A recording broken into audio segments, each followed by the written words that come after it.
Salut à tous, dans cette vidéo J-Garage, on va dépanner le Cherokee parce que je suis tombé en panne et pour la première fois, j'ai pas réussi à rentrer. J'ai été obligé de me faire remorquer par un pote. Donc voilà, dans cette vidéo, on va diagnostiquer et puis on va essayer de le remettre en marche. Allez, c'est parti. J'étais parti faire un petit tour tranquille au terrain. Ensuite, je suis allé faire le plein. Après, un petit coup de Karcher et sur le chemin du retour, hop, d'un seul coup, ça s'est coupé. Ma sonde lambda, elle est montée dans le rouge à fond. C'est reparti, ça s'est coupé, c'est reparti jusqu'à ce que ça s'arrête. Et donc je me suis mis sur le bas côté. J'ai envoyé 2-3 messages à des potes, venez me chercher au secours, je suis en panne. Et puis 10 minutes après, j'ai remis un coup de clé, elle est repartie. Donc j'ai réussi à faire, je sais pas, 500, 800 mètres, un truc comme ça. Et puis elle s'est arrêtée et il y avait plus rien. Ça voulait plus partir. Donc ça, le démarreur tournait, tout ça, mais ça voulait pas partir.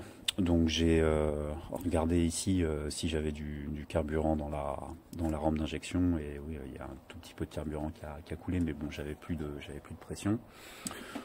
Ensuite, j'ai shunté le relais, je vous montrerai plus en détail, j'ai shunté le relais de la pompe, mais bon, ça a rien fait. Et donc, avec toute probabilité, soit c'est la pompe qui est dans le réservoir qui est morte, soit c'est l'alimentation de la pompe qui est morte, soit c'est la commande d'alimentation de la pompe. Donc voilà, dans cette vidéo, on va regarder ensemble... on va vérifier tous ces points les uns après les autres et on va utiliser une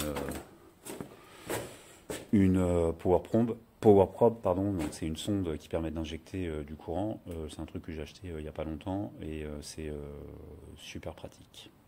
Power Probe, c'est un machin comme ça avec une pointe de touche ici d'un côté et de l'autre côté. Ça se raccorde directement sur la batterie. Donc ça fait comme un voltmètre. Quand tu mets la pointe de touche ici, ça t'indique si tu as la présence de tension ou pas. Et si tu mets sur le pôle moins de la batterie, évidemment ça t'indique le 0 volt. Là ici, tu as une petite pince croco qui est aussi reliée au 0 volt de la batterie. Et la différence entre une Power Probe et un voltmètre, c'est que la Power Probe te permet, en appuyant ici sur le bouton, d'injecter ici la tension de la batterie. Donc si tu es branché sur une batterie 12 volts, il va injecter du 12 volts et je pense que ça ne fonctionne que sur des batteries 12 volts, pas sur du 24 volts. Et si tu appuies en bas, tu mets à la masse, tu mets au 0 volts. Donc pour le diagnostic, c'est vachement pratique parce que tu peux faire fonctionner ta pompe à essence ou tester si tu as la présence de tension ou pas au niveau du relais. Donc on va mettre ça sur la Jeep.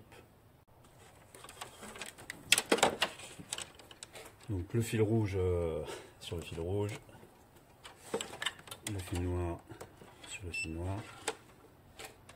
Donc là c'est en marche, là il est en voltmètre, hein. Donc si je touche sur le plus de la batterie ici, j'ai plus 12 volts, c'est l'écran passe en rouge. Et si je vais sur le pôle moins de la batterie, j'ai 0 volt et l'écran passe en vert. Donc si j'appuie ici, là, je peux envoyer du 12 volts où je veux. Donc c'est super pratique d'un côté.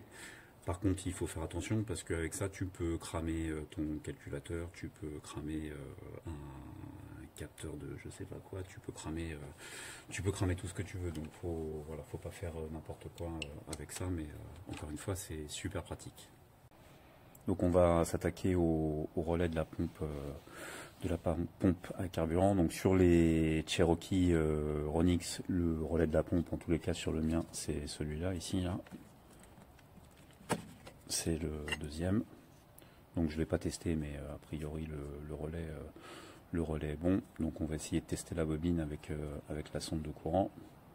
Donc il faut bien repérer les bornes de la bobine. Donc là c'est la 85 et celle-là, là, donc en fait c'est ces deux bornes ici qui commandent la bobine. Donc j'ai relié la borne, une des bornes de la bobine au 0 volt qui vient de la sonde ici, et avec l'autre ici je vais injecter du 12 volts et normalement la bobine devrait fonctionner. Clac, donc on entend bien la bobine qui claque, donc ça veut dire que le relais est bon. Donc j'avais pas de doute là-dessus, mais au moins ça vous permet de voir l'utilité d'avoir une sonde, une power probe comme ça. Maintenant on va regarder ce qu'il y a aux bornes du relais. Donc logiquement je devrais avoir du 12 volts ici. Donc j'ai bien 12 volts, donc ça c'est ce qui vient du starter relay ici qui est juste à côté. Là ici normalement je devrais avoir du 0 volt, mais j'ai rien. Donc soit le fil est coupé, soit la pompe est morte. Donc là par exemple si la pompe était fonctionnelle, si j'appuie sur ce bouton ici vers le haut, j'envoie du 12 volts et la pompe devrait tourner. En fait ça c'est ce que tu fais quand tu fais un shunt ici pour bypasser le relais par exemple pour vider ton réservoir, hein. Donc là je répète, ici si j'envoie du 12 volts normalement je devrais entendre la pompe tourner, mais non elle ne tourne pas. Donc maintenant je vais mettre un shunt et puis on va aller vérifier ce qu'il y a à l'autre bout du connecteur là-bas. J'ai inséré un shunt hein, dans le socle du relais. Donc maintenant au connecteur de la pompe à essence, je devrais avoir mon 12 volts. Donc comme ça va me permettre de vérifier l'intégrité du câblage entre le relais ici et la pompe. Idéalement il faudrait aussi tester la commande du relais ici pour voir ce qui se passe quand tu tournes la clé, mais bon comme je suis tout seul là c'est pas évident. Donc maintenant on va aller voir au connecteur de la pompe pour voir si je retrouve bien mon 12 volts. Donc là ici on retrouve le connecteur. Donc bon les couleurs c'est pas évident à trouver le plus, mais bon comme la pompe consomme pas mal de courant ici, ce fil de couleur rose et noir, a priori ça doit être le plus parce que c'est le plus gros.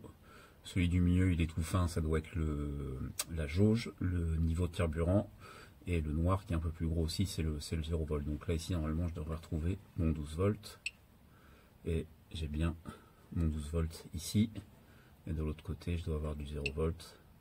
J'ai bien du 0 volt au milieu. Qu'est-ce que j'ai? Du 0 volt aussi. Donc là si ce fil là c'est le plus, donc du côté du connecteur c'est le noir évidemment, et le blanc c'est le 0 volt. Donc si je relie le 0 volt ici à la masse avec la petite pince croco, et si j'injecte du 12 volts ici, logiquement la pompe devrait tourner. Et elle tourne pas. Donc bon voilà, diagnostic la pompe. Bon voilà, j'ai vérifié beaucoup de choses. J'aurais pu aller beaucoup plus vite en venant directement ici et en testant la pompe. Voilà, mais bon, j'ai fait ça pour vous montrer comment diagnostiquer correctement. Sur l'Aeronix, elle est là. Ici, là. Voilà. C'est ce merdier. Donc il fait froid, c'est l'hiver, je me caille le cul. Donc ça je vais pas le filmer en plus là-dedans. J'ai vraiment pas de place. J'ai fait une vidéo il y a quelques années. La pompe elle doit avoir, je sais pas, 4 ou 5 ans, un truc comme ça. Donc elle a pété de manière un peu prématurée, je trouve. Donc probablement que c'est à cause de probablement que c'est à cause de l'éthanol, parce que encore une fois elle doit avoir, je sais pas, 4 ou 5 ans, un truc comme ça maximum. Donc voilà, je mettrai en lien dans la description le lien pour la vidéo que j'ai fait il y a quelques années où j'ai tout déposé, le réservoir, j'ai remplacé la pompe et tout. Et puis voilà, je vais aussi remplacer le filtre à carburant qui est ici dans la foulée. Et voilà, allez c'est parti. Bon, j'ai réussi à sortir la pompe, hein. Donc ça c'est l'ancienne, ça c'est la nouvelle. Donc tu vois, elle est pratiquement neuve, hein. Elle n'est pas du tout endommagée. Je vais essayer de la faire tourner comme ça, on ne sait jamais. J'ai la sonde qui est toujours branché sur la voiture.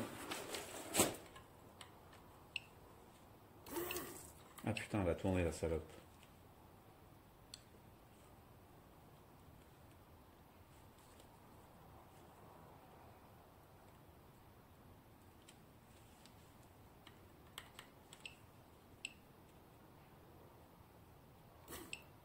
Elle tourne.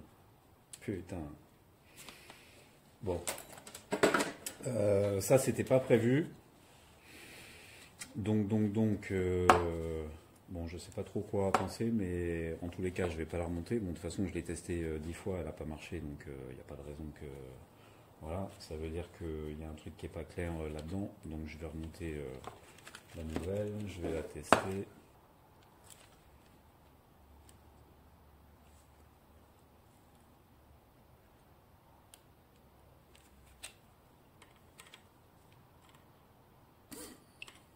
Donc c'est bon, elle tourne aussi. Putain, la salope. La salope. Donc le problème de la pompe. Donc là, je suis toujours raccordé à la batterie de la voiture.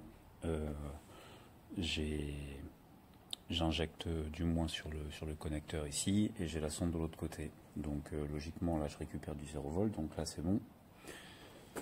Et en fait, ce petit connecteur là, ici, quand tu le bouges un petit peu, hop, clac.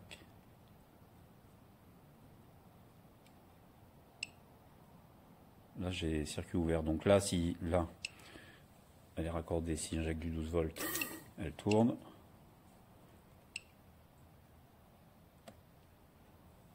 Là, j'ai bougé le connecteur.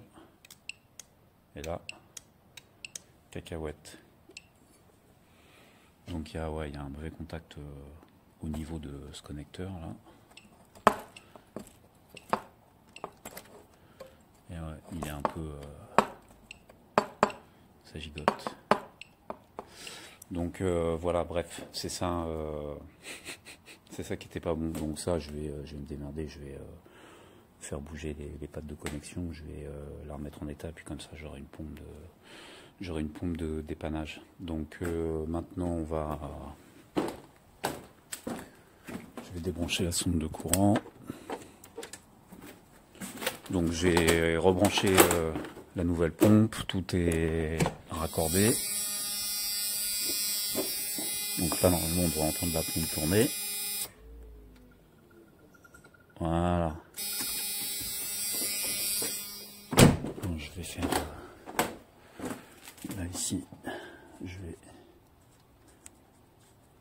purger l'air qui est dans le rail.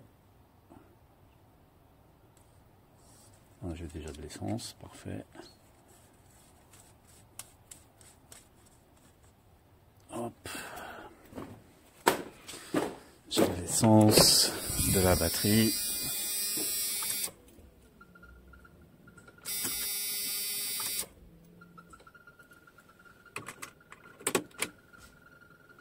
Ah.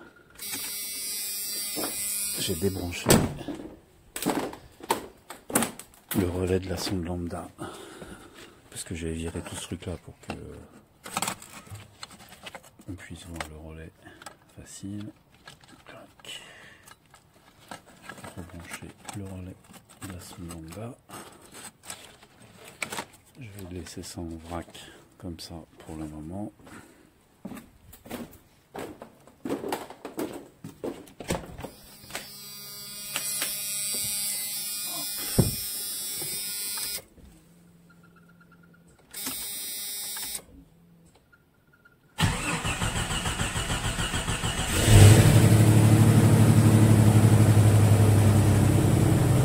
Voilà. On va regarder s'il n'y a pas de fuite ici.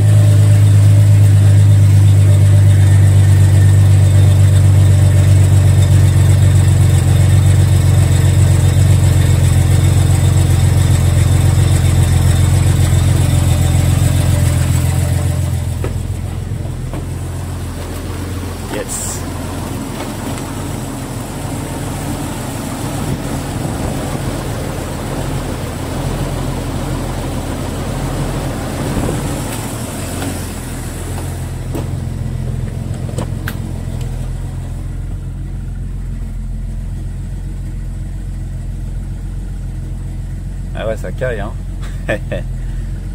Lambda 0,60, 0,78, 0,79, donc ça va monter petit à petit, 0,8, 0,9.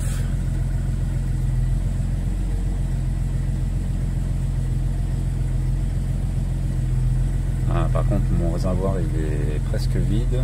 J'espère que la jauge fonctionne, mais bon, je l'ai vidé pour pouvoir enlever la pompe.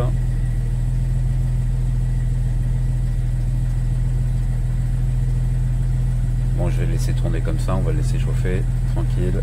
C'est une affaire qui roule, hein. Cherokee Ronix, 1990.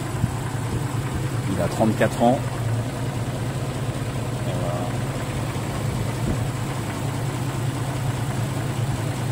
Ça vibre pas. Rien du tout.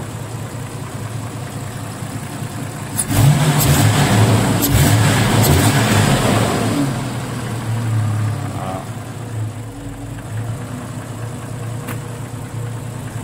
J'ai isolé la boîte à air. Je lui ai mis un Velocity Stack en entrée. J'ai refait toutes les durites du circuit de vide là. Ce truc là je l'ai refait aussi. Ça je l'ai déplacé, voilà, pour que ça soit un peu mieux rangé là-dessous quoi. Voilà. Bon bah c'est bon, c'est une affaire qui roule. Allez, salut, à plus.